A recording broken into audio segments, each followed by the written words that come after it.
যে বাংলাদেশে আমার মিডিয়ার যে ভাই বোনেরা রয়েছেন তারা সত্যি তথ্যটা সবার সামনে তুলে ধরতে পারবেন, এমন একটি শিক্ষা ব্যবস্থা চাই যেটি দিয়ে আমরা পুরো বিশ্বকে চ্যালেঞ্জ করতে পারবো। এমন একটি স্বাস্থ্য ব্যবস্থা চাই যেটি বাংলাদেশের একদম প্রত্যন্ত অঞ্চলের মানুষ নিশ্চিন্তে সেটি নিতে পারবে। এমন একটি বিচার ব্যবস্থা চাই যেখানে যেই ধর্মের, যেই বর্ণের, যেই রাজনৈতিক পরিচয় হোক না কেন নিশ্চিন্তে সত্য একটি বিচার পাবে। এবং এমন একটি আইন শৃঙ্খলা রক্ষাকারী বাহিনী চাই যেটি আমার আস্থার জায়গা হবে। এমন একটা বাংলাদেশ আমরা প্রত্যেকটা বাঙালি কিন্তু চাই।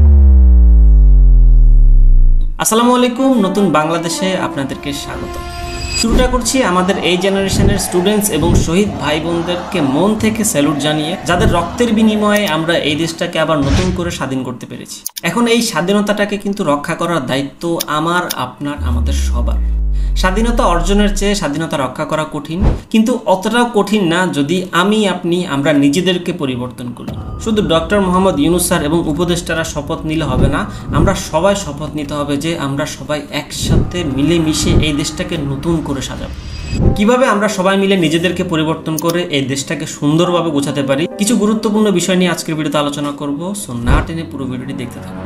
যেই ঘটনাটা অ্যাকচুয়ালি ঘটে গিয়েছে এটা আমি নতুন করে আর এক্সপ্লেন করার মতো কিছু নেই। এখন আমাদের সবার আনন্দের পাশাপাশি কিন্তু সতর্ক থাকতে হবে যাতে এই আনন্দের সুযোগ নিয়ে কেউ এটার অপব্যবহার না করে। যেটা অলরেডি হয়ে গিয়েছে, যে যেখান থেকে যেভাবে পারছে সব লুট করেছে। এই লুটপাট অ্যাকচুয়ালি যারা করতেছে তারা আসলে বুঝতেছে না যে তারা কত বড় ক্ষতি করতেছে দেশের। হতে পারে তাদের একটা রাক্ষোভ ছিল, কারণ হচ্ছে যেই জুলুম এতদিন বাংলাদেশের মানুষ সহ্য করে গিয়েছে। এখন যেটা হয়ে গিয়েছে ওটা নিয়ে আসলে আর সিন ক্রিয়েট করে লাভ নেই। এখন আমাদের উচিত পরিবর্তনটা নিয়ে আসা। আর এই পরিবর্তনের মধ্যে প্রথম পরিবর্তনটা হতে হবে ক্যাম্পাসে কোনো ধরনের রাজনৈতিক দল যাতে না থাকে। স্কুল, কলেজ, ইউনিভার্সিটি কোথাও যাতে কোনো ধরনের রাজনৈতিক দল তৈরি না হয়, এই ব্যাপারটা অবশ্যই খেয়াল রাখতে হবে। দ্বিতীয়ত, এখন এই গরম গরম সিচুয়েশনে আমাদের যে জিনিসটা অবশ্যই মনোযোগ দিয়ে ফলো করা উচিত সেটা হচ্ছে আমরা এখন বেশিরভাগ মানুষই ফেসবুকের উপর নির্ভরশীল। ফেসবুকে আমরা কোনো কিছু শেয়ার করার আগে অবশ্যই একটু যাচাই বাছাই করে নেব যে আমি যে জিনিসটা শেয়ার করতেছি এটা কি আদৌ কি সত্য নাকি একটা গুজব। এই গুজবের কারণে কিন্তু হচ্ছে শাহবাগে নতুন করে আন্দোলন ডেকেছে যে হিন্দুদের কিছু মন্দির এবং বাড়িঘরে আক্রমণ করা হয়েছে, যার কারণে হিন্দুরা প্রোটেস্ট করতেছে। অ্যাকচুয়ালি এটা গুজব ছিল, এরকম কোনো ঘটনাই ঘটেনি। আর আমি হিন্দু ভাই বোনদেরকে বলবো আপনারা অবশ্যই ফেসবুকে পোস্ট করেন যে অ্যাকচুয়ালি আপনারা সেফ আছেন। ফেসবুকে এই ধরনের গুজব কিন্তু এই মুহূর্তে অনেক বেশি ছড়াবে, তো আপনারা এই ব্যাপারগুলো অবশ্যই ফলো আপ করবেন। শেয়ার করার আগে অবশ্যই একটু চিন্তা করবেন যে বা একটু অ্যানালাইসিস করবেন, অথবা কাউকে জিজ্ঞাসা করবেন যে অ্যাকচুয়ালি এই জিনিসটা যে ফেসবুকে দেখতেছি এটা কি আদৌ কি সত্য কিনা। কাউকে জিজ্ঞাসা যদি না করতে পারেন, অ্যাটলিস্ট কমেন্ট বক্স চেক করুন, ওখানে আপনারা দেখবেন যে অনেকেই বলে দিচ্ছে যে অ্যাকচুয়ালি এটা ফেক। শেখ হাসিনা কিন্তু আমাদেরকে অনেকগুলো শিক্ষা দিয়ে গেছে, তার মধ্যে অন্যতম যে শিক্ষাটা আমার কাছে মনে হয় সেটা হচ্ছে কোনো কিছু বলার আগে অবশ্যই চিন্তা করা উচিত যে যে কথাটা আমি বলতেছি ওটার রিয়াকশন বা ওটার প্রতিক্রিয়াটা কি হইতে পারে। শেখ হাসিনার মনে হয় নিউটনের তৃতীয় সূত্রটা সম্পর্কে কোনো আইডিয়া নেই। প্রত্যেক ক্রিয়ার একটা সমান ও বিপরীত প্রতিক্রিয়া আছে। কেন না কইতে না আমি জানি না। সে চাইলেই কিন্তু শুরুর দিকেই সবকিছু সমাধান করতে পারতো, কিন্তু সে তার ক্ষমতার দাপট দেখিয়েছে, তার ছাত্রলীগ কর্মীদেরকে মাঠে নামিয়ে দিয়েছে এবং সে কল্পনাও করতে পারেনি যে তার কিছু কথাই তাকে শুধু পজিশনটাই ছাড়তে হলো না, তাকে পুরো দেশটাই ছাড়তে হয়েছে।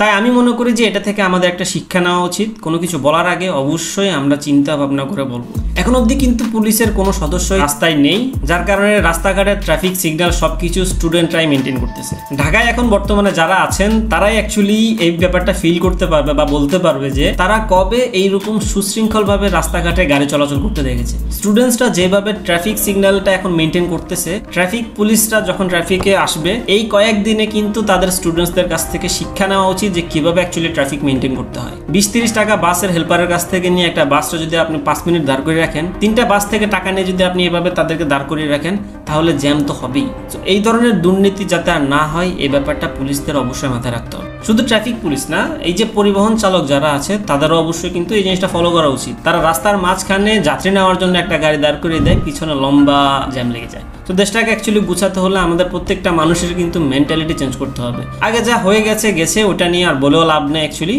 এখন যেটা হয়ে গেছে ওটা থেকে আমাদের শিক্ষা নিতে হবে অবশ্যই। অনেকেই হয়তো এইরকম ধরনের কিছু পোস্ট দেখতেছেন, স্টুডেন্টসরা রাস্তায় ময়লা পরিষ্কার করতেছে। আপনি হয়তো মনে মনে ঠিকই ভাবতেছেন এই ধরনের পোস্ট দেখে যে স্টুডেন্টসরা যে পরিমাণ ময়লা এই কয়েকদিনে পরিষ্কার করেছে, যদি শেখ হাসিনা সরকার থাকতো তাহলে এই ময়লা পরিষ্কার করার জন্য 100 কোটি টাকা বাজেট থাকতো।